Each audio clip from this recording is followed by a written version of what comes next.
Good morning, everyone. It is Monday, October 7th, and today is the memorial of Our Lady of the Rosary. This is Michigan Mornings from Ave Maria Radio and the Ave Maria Radio app. I'm Matthew Handley. Coming up, we'll be discussing teachers being compelled to use particular pronouns. But first, your local weather and this news.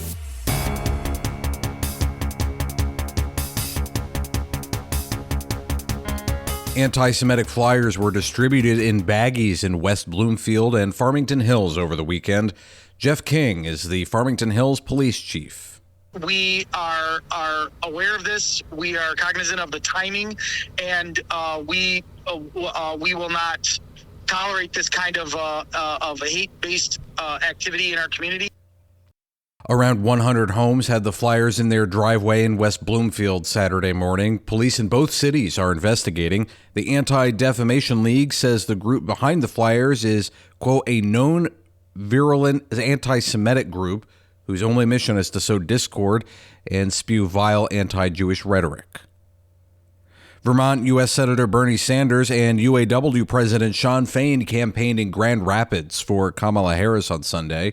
Sanders told the crowd at Rosa Parks Circle the U.S. needs to, quote, go forward, not backwards, and was met with cheers. What democracy is about is that the people, and increasingly people of all walks of life, have the right to defend their futures. Not a king, not a queen, not a czar. He spent much of his time on the high stakes of the November election between Vice President Harris and former President Trump and said people need to work together to create a better future. The stop was part of a two-day swing campaign across the state of Michigan, where he also joined Teamsters on a picket line at the Detroit Marathon Petroleum Refinery yesterday evening.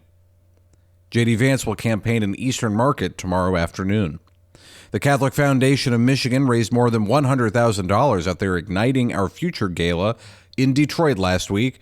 The organization was highlighting donors' generosity for the more than $27 million in grants they've given the community.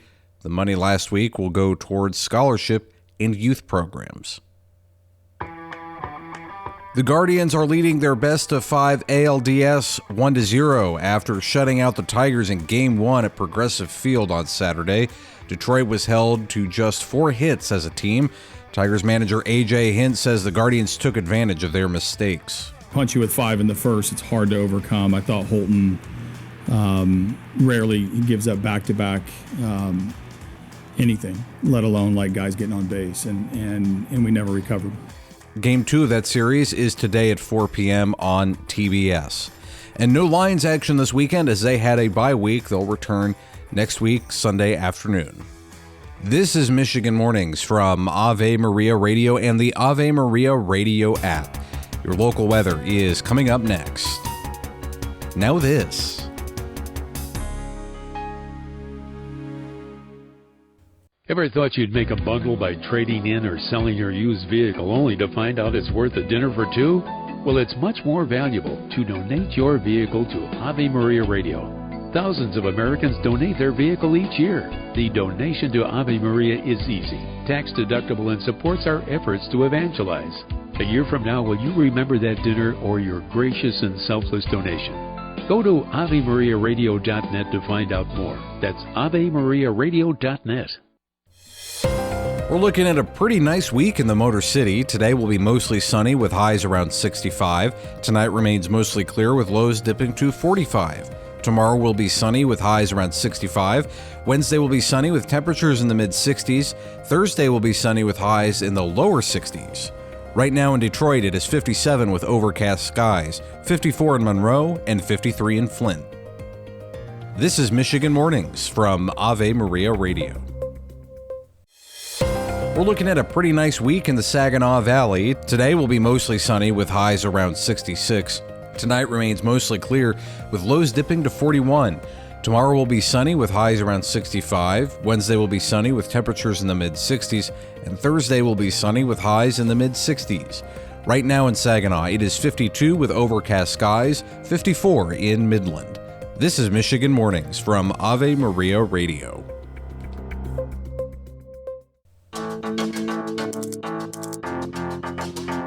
With states and local communities passing laws requiring educators to use preferred pronouns, there have been an increase in lawsuits from teachers saying their First Amendment rights are being violated.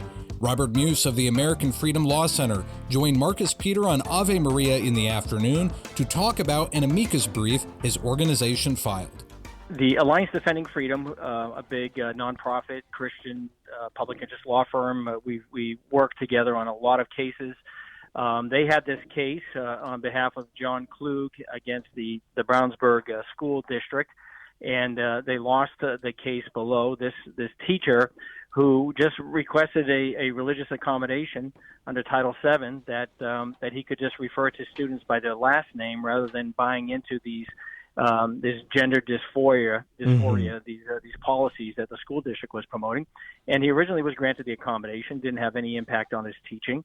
He just referred to the students by their last names rather than abiding by this this lie that they were a different gender than what God created them to be. And then there were some grumblings amongst some of those in the school district, as you could imagine, that they would give him a religious accommodation, so they revoked it and essentially forced him to be fired. And so he filed a civil rights lawsuit, lost below, and it's up on appeal to the U.S. Court of Appeals for the Seventh Circuit. Mm-hmm. And I coordinated with Professor Jerry Bradley, who's a professor at Notre Dame Law School. I believe he just actually retired this past month. And of all things, I had Professor Bradley when I was a student at Notre Dame, and Professor Bradley is actually one of the board members of the American Freedom Law Center. So it was a natural connection, and he was working with these medical experts to create and draft this brief, and I worked with him to finalize it and to get it filed in the Seventh Circuit. And it's what's called an amicus curiae, friend of the court brief. Mm-hmm. In this case, because there's multiple amici, it's amici curiae, mm-hmm. and there are multiple doctors and medical professionals who have an interest in this issue. Tune in to Ave Maria in the afternoon, weekdays at 4 p.m.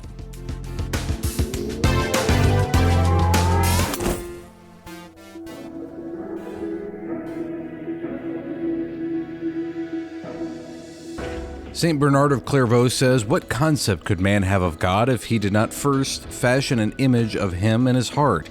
By nature incomprehensible and inaccessible, he was invisible and unthinkable, but now he wished to be understood, to be seen and thought of." I'm Matthew Handley. That does it for this edition of Michigan Mornings on a Monday. Thanks for listening to Ave Maria Radio, and Lord willing, I'll talk to you again tomorrow. Until then, goodbye.